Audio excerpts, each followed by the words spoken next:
안녕하세요. 2026년 1월 1일 새해 첫날입니다. 2025년 엔터테인먼트 업계를 정리한 자료들을 쭉 보내주셔서 봤는데 와, 정말 정신이 하나도 없더라고요. 네, 저도 보면서 거의 격변이라는 말밖에는 떠오르지 않았습니다. 그렇죠. 거대 기업들이 막 수십조 원을 걸고 싸우고 또 어떤 곳은 한 시대에 막을 내리고 그리고 완전 공상과학 같던 AI 기술이 바로 현실이 되고요. 네, 오늘 자료들을 관통하는 키워드를 하나만 꼽으라면 말씀하신 것처럼 바로 지각 변동이 아닐까 싶어요. 단순히 회사 몇 개가 뜨고 지는 수준이 아니라 산업의 판 자체가 완전히 흔들리는 느낌이거든요. 맞아요. 그럼 그 거대한 돈의 흐름부터 한번 따라가 보죠. 데드라인 기사를 보니까 2025년 미디어 주식 시장이 이건 뭐 롤러코스터더라고요. 워너브라더스 디스커버리, 그러니까 WBD가 매각될 거라는 그냥 루머만으로 주가가 170%가 올랐다고요. 네, 이게 사실 실적이 아니라 순전히 기대감으로 움직인 거죠. 이제 월스트리트의 투자자들이 안정적인 수익보다는 판을 뒤집을 한 방을 찾고 있다는 아주 명확한 신호예요. 그 한 방이 바로 M&A랑 AI였던 거군요. 정확합니다. 에코스타가 스페이스X 관련 소식 하나에 370% 폭등한 거 보세요. 반면에 컴캐스트 같은 전통적인 사업은 주가가 20%나 빠졌고요. 돈의 방향이 너무 명확하게 보이죠. 바로 그 M&A의 정점에서 정말 세 개의 드라마가 한 편 나왔잖아요. 워너브라더스 디스커버리가 파라마운트의 1,084억 달러, 우리 돈으로 한 140조 원짜리 제안을 거절하고요. 그보다 260억 달러나 적은 82억 7천억 달러를 쓴 넷플릭스를 선택했다는 소식. 아니, 상식적으로 30조 원이 넘는 돈을 그냥 마다한다는 게 이게 말이 되나요? 그렇죠. 겉으로 드러난 숫자만 보면 저도 처음엔 제 눈을 의심했어요. 그런데 자료를 좀 깊이 들여다보니까 WBD 이사회가 왜 그런 결정을 했는지 이해가 가더라고요. 아, 뭔가 다른 이유가 있었군요. 핵심은 파라마운트가 제시한 그 돈의 질에 있었습니다. 이사회는 파라마운트의 제안을 환상에 불과하다, illusory 이렇게 평가절하했는데 그 이유가 바로 자금 조달 방식이었어요. 자금 조달 방식이요? 네, 특히 레리 앨리슨 가문이 지원하기로 한 자금이 언제든 취소할 수 있는 취소 가능 신탁 형태였다는 게 아주 결정적이었죠. 아, 잠깐만요. 취소 가능 신탁이요? 그러니까 계약서에 사인은 했는데 나중에 가서 아, 미안, 돈 없어졌어. 이래도 할 말이 없는 구조였다는 거네요? 바로 그겁니다. 그야말로 그림의 떡이었던 거죠. 와, 완전 시한폭탄을 안고 가는 거네요. 맞습니다. 반면에 넷플릭스가 제시한 827억 달러는 당장 현금화할 수 있는 확실한 돈이었고요. 게다가 전략적으로도 WBD의 스튜디오랑 넷플릭스의 스트리밍이 합쳐졌을 때 그림이 훨씬 더 명확했고요. 결국 불확실한 최대치 대신에 확실한 최선을 택한 거군요. 네, 비즈니스에서 거래의 진짜 가치가 액면가인지 아니면 실현 가능한 확실성인지 아주 잘 보여준 사례죠. 거대 기업들이 이렇게 스트리밍 주도권을 잡으려고 싸우는 동안에 또 그 흐름에 밀려서 사라지는 것들도 있더라고요. 이 다음 기사 헤드라인은 아, 특정 세대에게는 정말 좀 가슴이 아플 것 같아요. 스트리밍이 비디오 스타를 죽였다. 아, MTV 이야기군요. 네, MTV가 44년 만에 24시간 음악 전문 채널 운영을 전 세계적으로 중단한다는 소식입니다. 와, 정말 한 시대가 저무는 느낌이에요. 그럼요. 저도 그 시대를 온몸으로 겪었던 세대로서 참 저 학교 다닐 때 집에 오면 무조건 MTV부터 틀었거든요. 맞아요. MTV는 그냥 방송 채널이 아니었잖아요. 하나의 문화적 구심점이었죠. 기사에서도 전직 VJ였던 시몬 엔젤이 정말 가슴이 찢어진다고 한 말이 나오는데 그게 모든 걸 설명해 주는 것 같아요. 더 아이러니한 건 1981년에 MTV가 처음 시작할 때 틀었던 첫 곡이 버글스의 비디오 킬 더 라디오 스타였다는 거. 네, 라디오 스타를 축였던 비디오 스타가 이제는 스트리밍에 밀려서 퇴장하게 된 거죠. 기사에서 이걸 가혹한 결산이라고 표현했는데 이보다 더 정확한 말이 있을까 싶더라고요. 그렇게 한 시대의 문은 닫혔는데 또 다른 쪽에서는 정말 파격적인 방식으로 새로운 문을 열고 있어요. 바로 아카데미 시상식, 오스카 이야기입니다. 아, 네. 이것도 정말 놀라운 소식이었죠. 2028년부터 지상파인 ABC를 떠나서 2033년까지 무려 유튜브로 전 세계에 독점 무료 중계가 된대요. 세계 최고 권위의 시상식이 TV를 버리고 유튜브를 택하다니. 이건 유서 깊은 유산을 가진 기관이 생존을 위해서 던진 엄청난 승부수라고 봐야 합니다. 더 이상 TV 앞에 앉아서 몇 시간씩 시상식을 보지 않는 젊은 세대, 또 전 세계 시청자들을 다시 잡겠다는 거거든요. 안정적인 수익을 포기하고 글로벌 접근성을 택한 거군요. 그렇죠. 물론 리스크도 큽니다.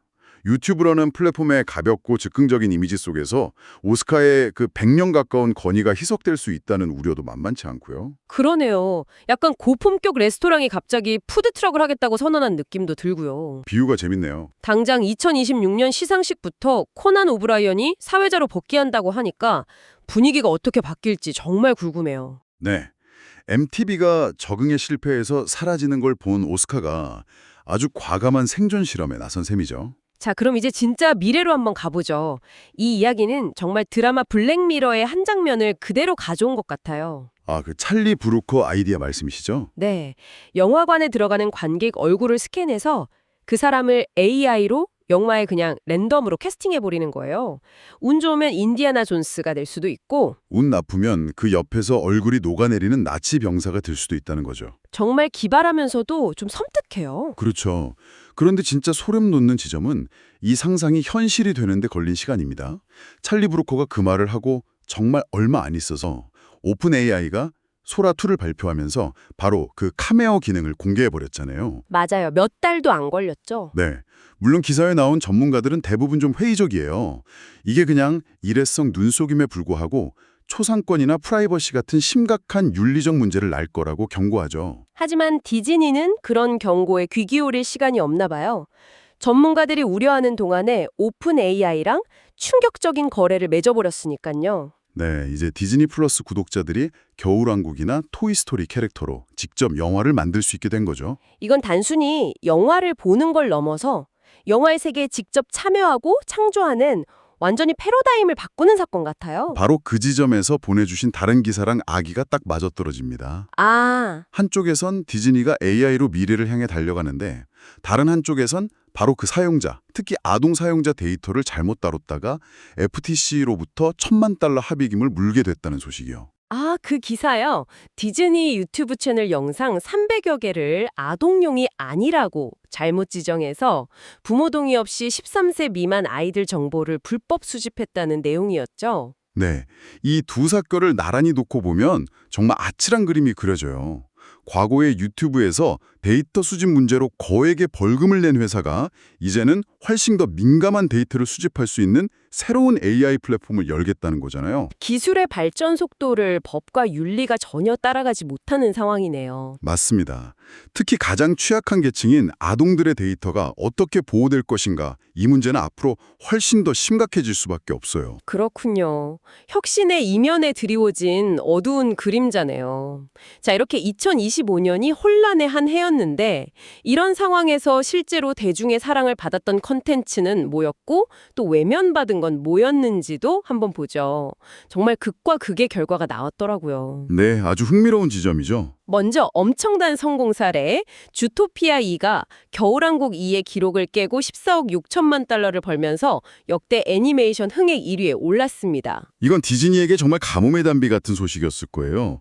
개봉 17일 만에 10억 달러를 돌파했다는 건 뭐 전 세계 관객들이 이 영화를 그냥 기다렸다는 증거죠. 여기서 우리가 읽어야 할 건 익숙함의 힘이겠네요. 정확합니다. 온갖 새로운 기술이 쏟아져 나와서 혼란스러운 시대일수록 사람들은 오히려 자기가 잘 알고 재미를 보장받을 수 있는 검증된 IP에 더 끌린다는 거죠. 일종의 안전한 피난처로 돌아가는 거군요. 네, 그런 현상으로 볼 수 있어요. 반면에 정말 정반대의 사례도 있었죠. 도널드 트럼프가 사회를 본 케네디 센터 명예의 전당 시상식은 역대 최저 시청률이라는 처참한 성적표를 받았어요. 시청률이 낮았다는 걸 넘어서는 의미를 가져요. 미국 문화계에서 가장 권위 있는 행사가 극심한 정치적 양극화와 만났을 때 어떤 일이 벌어지는지를 아주 명확히 보여준 사례거든요. 시청자들이 그냥 리모컨으로 투표를 한 거네요. 이런 조합은 보고 싶지 않다고요. 그렇죠. 근데 더 큰 문제는 그 이후의 반응입니다. 트럼프가 SNS를 통해서 방송사 라이센스를 폐지해야 한다고 위협했잖아요. 맞아요. 문화 행사의 실패가 언론에 대한 공격으로까지 이어진 거죠. 네, 아주 좋지 않은 선례를 남긴 겁니다. 그리고 보내주신 자료 중에 가장 어둡고 무거운 소식으로 넘어가야 할 것 같습니다. 거물 제작자 타일러 페리를 둘러싼 논란입니다. 네, 할리우드뿐만 아니라 미국 사회 전체에 정말 큰 충격을 준 사건이죠. 억만장자 프로듀서라는 자신의 절대적인 권력을 이용해서 남성 배우들을 성적으로 착취했다는 혐의로 소송에 직면했다는 내용이었죠. 네, 현재 2건의 소송이 진행 중이고요. 페리 측 변호인단은 7,700만 달러를 노린 금전 갈취 사기라고 강력하게 반발하고 있지만 원고 측은 추가 소송을 예고하고 있는 상황입니다. 공개된 문자 메시지가 핵심 증거가 될 거라고 하더라고요. 맞습니다. 그 불균형한 권력 관계 속에서 동의가 어떻게 왜곡될 수 있는지에 대한 논쟁의 핵심이 될 것으로 보입니다. 자수성가한 흑인 창작자의 성공 신화로 여겨졌던 한 인물의 이미지가 완전히 뿌리부터 흔들리는 정말 심각한 사건이죠. 정말 그렇네요. 정리해보면 2025년 미디어 산업은 그야말로 모든 것이 재편되는 총체적인 격변기였습니다. 낡은 제국은 무너지고 신기순환, 희망과 공포를 동시에 안겨줬고 또 돈과 권력을 둘러싼 싸움은 그 어느 때보다 치열했네요. 네, 맞습니다.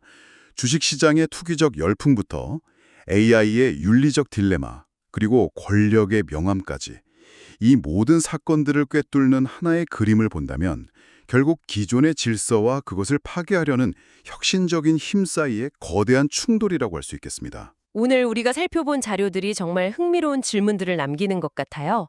MTV의 시대는 저물고 AI를 이용해서 나만의 겨울왕국 영화를 만드는 세상이 열렸습니다. 전통적인 시상식은 외면받는데 역설적으로 가장 익숙한 애니메이션 속편은 역대 흥행 기록을 갈아치우고요. 이처럼 완전히 새롭게 짜이는 엔터테인먼트 지형도 속에서 여러분이 보시기에 궁극적인 권력은 과연 누가 쥐게 될까요? 주토피아의 주디 홉스처럼 사랑받는 캐릭터를 소유한 창작자일까요? 아니면 그 캐릭터로 무한한 이야기를 만들어낼 수 있는 AI 기술을 가진 기술 기업일까요?